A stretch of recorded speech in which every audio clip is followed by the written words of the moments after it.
Bienvenidos a Preguntas y Respuestas con el pastor Carlos Estal. Este es un podcast de Iglesia Vida Cristiana. Puedes enviar tus preguntas al correo preguntasbiblicas@vidacristiana.org.gt. Nos han escrito. Leyendo el libro de Ezequiel encontré en el capítulo 16 una narración que me llama mucho la atención. Sin embargo, me gustaría si pudiera usted dar un significado de este capítulo que me parece muy particular.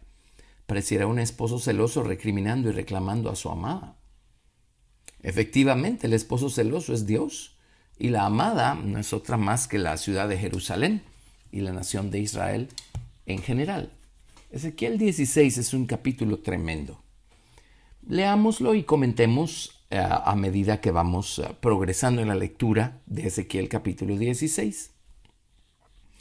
Vino mi palabra de Jehová diciendo: Hijo de hombre, notifica a Jerusalén sus abominaciones y di: Así ha dicho Jehová el Señor sobre Jerusalén: tu origen, tu nacimiento es de la tierra de Canaán, tu padre fue amorreo y tu madre etea. Voy a ir haciendo pausas, paréntesis y comentarios. Acá no está hablando de Abraham y Sara, está hablando de la ciudad de Jerusalén. Recordemos que Abraham y Sara eran descendientes de Sem. En cambio, Jerusalén se ubicaba en la tierra de Canaán, que era el territorio que ocupó uno de los descendientes de Cam. Los amorreos y los eteos eran habitantes de la tierra de Canaán, así es que por eso dice que su padre fue amorreo y su madre fue etea.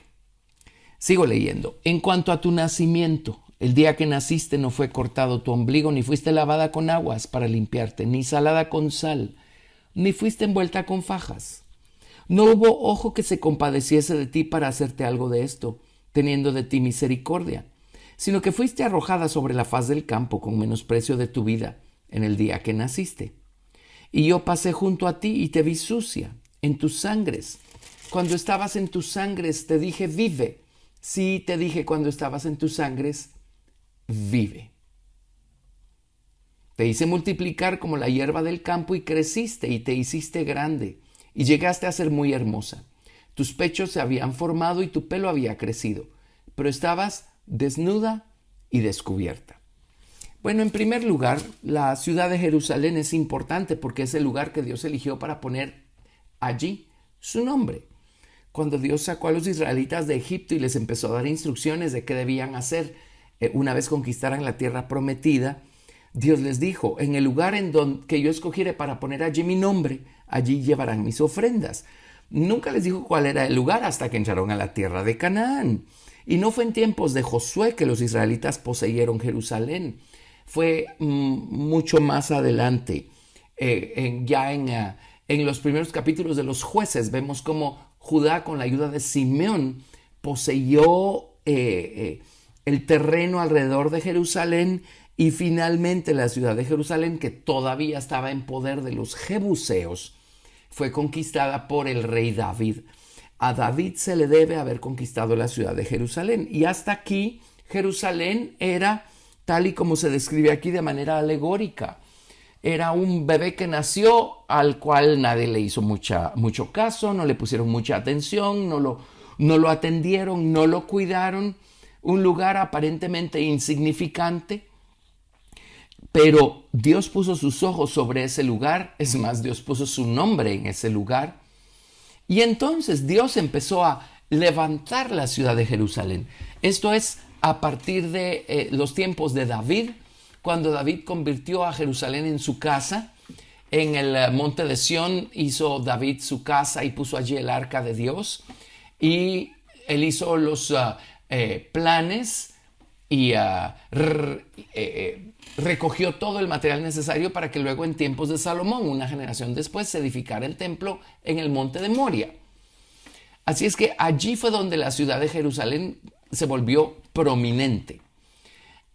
Por eso dice, Dios le dijo, vive, cuando estaba descuidada, cuando era insignificante, cuando no era nada importante, Dios dijo, vive. Y fue en tiempos de David que ella creció, como dice en el verso 7 de Ezequiel, y se hizo grande y llegó a ser muy hermosa.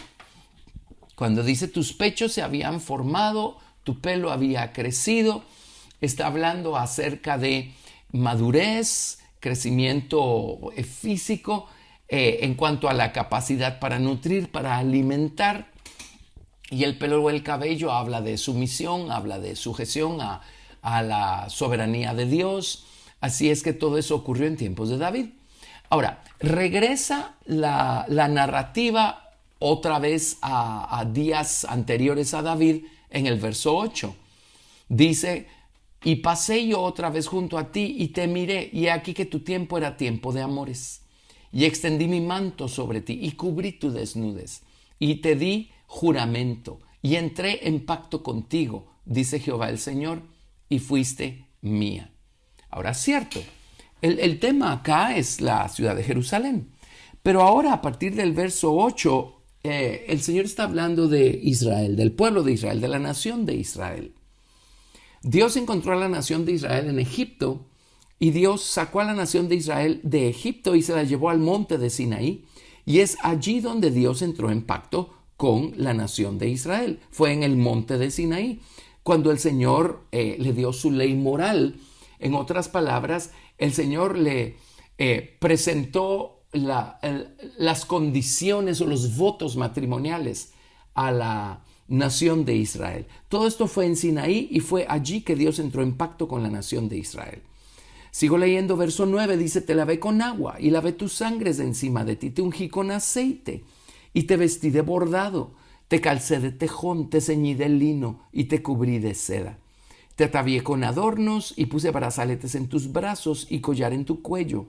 Puse joyas en tu nariz y zarcillos en tus orejas y una hermosa diadema en tu cabeza.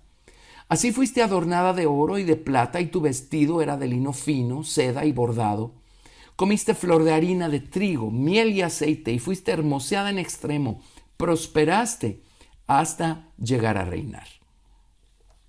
Aquí está hablando de la nación de Israel y cómo, a raíz de haber Dios entrado en pacto con ella y haberles dado este tesoro tan grande que es la revelación de su ley moral, el hecho de haber Dios acercado hacia sí a la nación de Israel, esto engrandeció a Israel. Dios adornó sus brazos. Los brazos nos hablan de nuestras obras. Puso un collar en su cuello. El cuello nos habla de voluntad. Dios adornó las obras, la voluntad de la nación de Israel. Esto mismo hace el Señor Jesucristo con los creyentes. Dice: puse joyas en tu nariz, y la nariz nos habla de nuestra conciencia. Zarcillos en las orejas. Las orejas nos hablan de la memoria. Así es que Dios despertó la conciencia, despertó la memoria de la nación de Israel. Dice: puse una hermosa diadema en tu cabeza. La cabeza habla de soberanía. Así es que Dios tomó como esposa para sí a la nación de Israel. El lugar de habitación que Dios escogió para él y su esposa fue la ciudad de Jerusalén.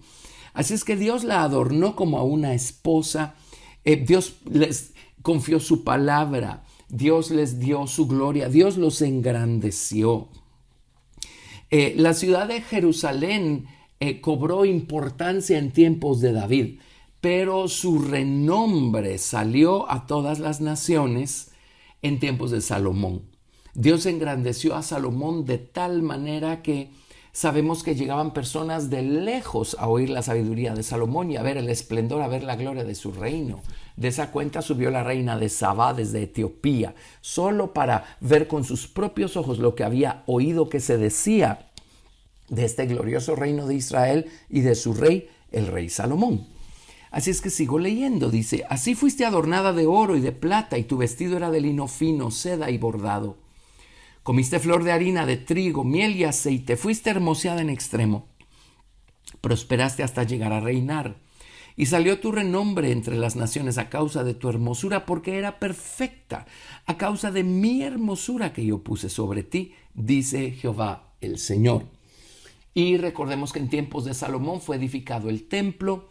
El templo en lo natural era una estructura grandiosa, gloriosa, majestuosa, maravillosa, asombrosa. La gente llegaba de otros lados, de otras naciones, para ver el esplendor del templo que habían edificado a Dios ahí en Jerusalén, y el esplendor de la corte del rey Salomón. Ahora, todo esto es a causa de la presencia de Dios, porque Dios eligió poner allí su nombre, porque la gloria de Dios estaba en el lugar santísimo, en el templo de Salomón. Eso es lo que hizo grandiosa a la ciudad de Jerusalén, fue la presencia de Dios. Y si nosotros hemos de ser hechos grandes, si hemos de ser importantes de alguna manera, será a causa de la presencia del Señor Jesucristo y del Espíritu Santo de Dios en nuestras vidas. Esto no ocurre por nuestras propias elecciones o porque hayamos sido muy inteligentes, muy listos, hayamos hecho cosas para merecerlo, de ninguna manera. Es un don y todo es por gracia y por misericordia.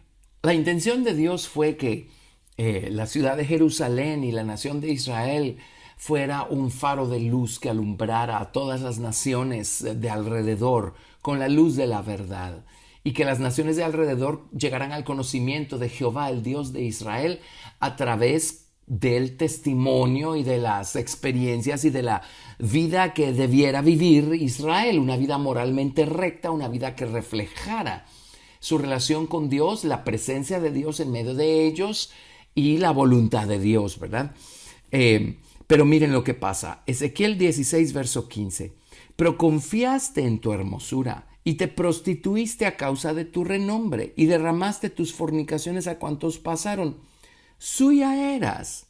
Y tomaste de tus vestidos y te hiciste diversos lugares altos y fornicaste con ellos. Cosa semejante nunca había sucedido ni sucederá más. Lo que ocurrió aquí es que, pues lo sabemos por la historia. Tenemos el libro de los jueces y luego tenemos primera y segunda de Reyes y tenemos primera y segunda de Crónicas.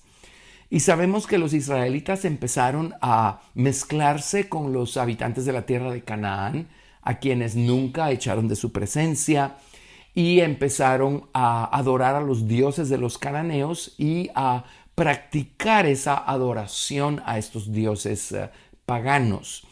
Y el problema es que la manera como los dioses de los cananeos eran adorados era con toda clase de acciones sexuales ilícitas, libertinas.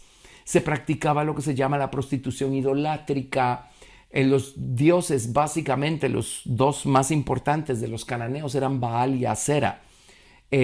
Asera era la diosa de la fertilidad, Baal era esposo de Asera. Así es que todos estos ritos y todas estas cosas involucraban toda clase de actos sexuales inmorales. Y esto naturalmente es una tentación para la naturaleza no redimida de los hombres. Recordemos que en la antigüedad no se había hecho provisión para transformar la naturaleza del hombre. Eran el pueblo de Israel y el pueblo escogido por Dios, pero Cristo aún no había venido, aún no había muerto, aún no había resucitado. Así es que todavía no había provisión para que Cristo pudiera entrar al corazón de los hombres y transformarlo desde adentro. Ahora, Dios les dio una ley moral para restringirlos. Si hubieran guardado la ley de Dios, ellos, aunque sus inclinaciones interiores se hubieran visto tentadas al ver todo este libertinaje y todo lo que hacían las naciones de Canaán, si hubieran tenido el suficiente celo para cumplir la ley de Dios, para obedecer a Dios, la ley se hubiera convertido en un cerco que los hubiera restringido y los hubiera guardado, y ellos no hubieran ofendido a Dios como lo ofendieron. Pero pudo más la tentación, pudo más la concupiscencia que había dentro, y terminaron ellos actuando igual que las naciones vecinas. En vez de convertir los israelitas, en vez de convertir a los vecinos al Dios de Israel, fueron las naciones cananeas las que convirtieron así a los israelitas. Los israelitas se convirtieron a ellos y terminaron actuando y viviendo igual que ellos. Entonces sigo leyendo Ezequiel 16:7. Tomaste asimismo tus hermosas alhajas de oro y de plata que yo te había dado y te hiciste imágenes de hombre y fornicaste con ellas. Tomaste tus vestidos de diversos colores y las cubriste, y mi aceite y mi incienso pusiste delante de ellas. Mi pan también que yo te había dado, la flor de la harina, el aceite y la miel, con que yo te mantuve, pusiste delante de ellas para olor agradable. Y fue así, dice Jehová el Señor. Lo que está diciendo el Señor acá es que Israel tomó de todos los bienes con los que Dios los engrandeció Y además de hacer imágenes, echaron por tierra toda la verdadera adoración a Dios, echaron por tierra toda la belleza y la pureza que Dios quería ver en el sacerdocio, y dejaron de adorar solo a Dios y utilizaron todo lo que les fue dado para adorar a Dios para adorar y congraciarse con estas otras naciones. Dice, además de esto, tomaste tus hijos y tus hijas que habías dado a luz para mí y los sacrificaste a ellas para que fuesen consumidos. Esto es lo que hacían cuando adoraban a Moloc. A Moloc le presentaban en sus manos que estaban ardiendo en fuego, ponían a los bebés y se los presentaban. Así es que hicieron cosas que Dios nunca les pidió. Sacrificaban a sus hijos a los dioses de los cananeos. Dios les dice en el verso 22, y con todas tus abominaciones y tus fornicaciones no te has acordado de los días de tu juventud, cuando estabas desnuda y descubierta, cuando estabas envuelta en tu sangre. Qué rápido se le olvidó, pasaron muchas generaciones, pero olvidaron por completo la gracia y la misericordia que Dios manifestó para con la nación de Israel cuando él eligió como descendencia de Abraham que eran, cuando los sacó de Egipto con su mano poderosa, con sus hechos poderosos. Ellos dejaron de buscar a Dios, Dios se convirtió en probablemente una leyenda. Las historias se convirtieron probablemente en leyendas, pero ellos se dedicaron a vivir una vida totalmente libertina y abominable al Señor. Y fue Dios el que los engrandeció, fue la presencia de Dios la que los engrandeció. No caigamos nosotros en semejante error, porque si somos algo es por causa de Jesucristo, pero muchas veces el Señor nos da sus dones y después terminamos más enamorados de los dones que del Señor que nos dio los dones, y es allí donde nos exponemos y podemos correr el peligro de dar pasos hacia atrás y desviarnos también del camino. Me salto algunos versículos. En el verso 27 dice que los filisteos se avergonzaban del camino deshonesto de los israelitas. Y se supone que los israelitas tenían que dar el ejemplo a los filisteos. En el verso 30 dice, ¿cuán inconstante es tu corazón? La palabra inconstante significa débil, enfermizo, lánguido. Cuán inconstante es tu corazón, dice Jehová el Señor, habiendo hecho todas estas cosas, obras de una ramera desvergonzada, edificando tus lugares altos en toda cabeza de camino y haciendo tus altares en todas las plazas. Y no fuiste semejante a ramera, en que menospreciaste la paga, sino como mujer adúltera, que en lugar de su marido recibe ajenos. Y aquí le empieza a llamar ramera a la ciudad de Jerusalén. En el verso 35 dice, por tanto, ramera, oye palabra de Jehová. Así ha dicho Jehová el Señor, por cuanto han sido descubiertas tus desnudeces en tus fornicaciones, y tu confusión ha sido manifestada a tus enamorados, y a los ídolos de tus abominaciones, y en la sangre de tus hijos, los cuales les diste. Por tanto, he aquí yo reuniré a todos tus enamorados con los cuales tomaste placer, y a todos los que amaste, con todos los que aborreciste, y los reuniré alrededor de ti, y les descubriré tu desnudez, y ellos verán tu desnudez.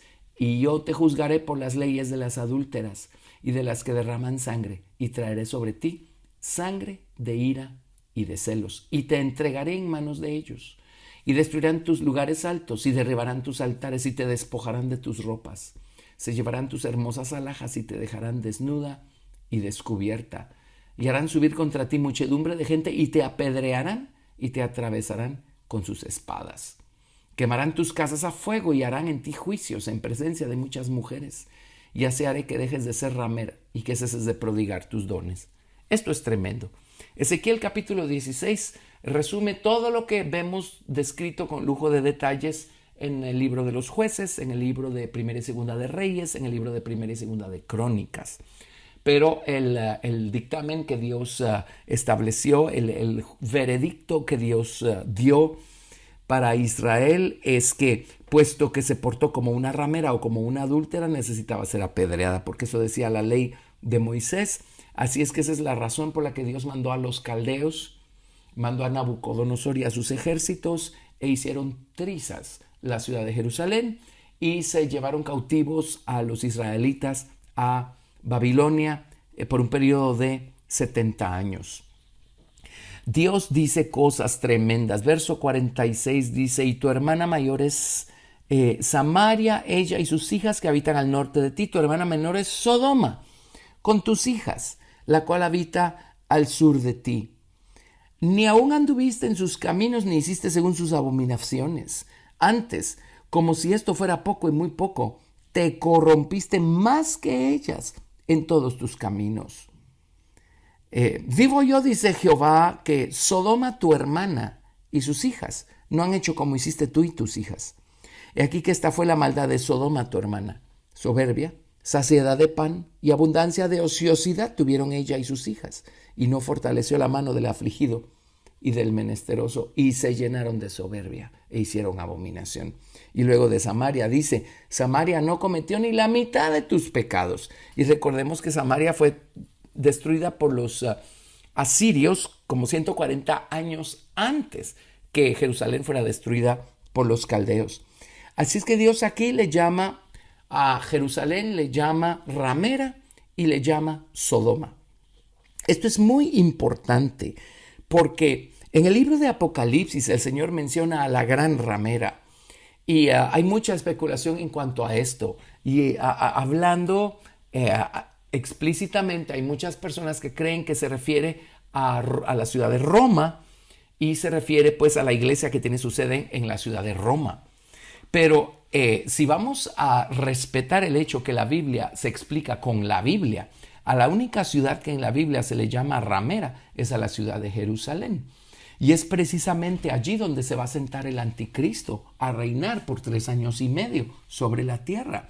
Y es de allí que van a salir todos estos ídolos o todas estas imágenes que el falso profeta va a provocar que la gente adore.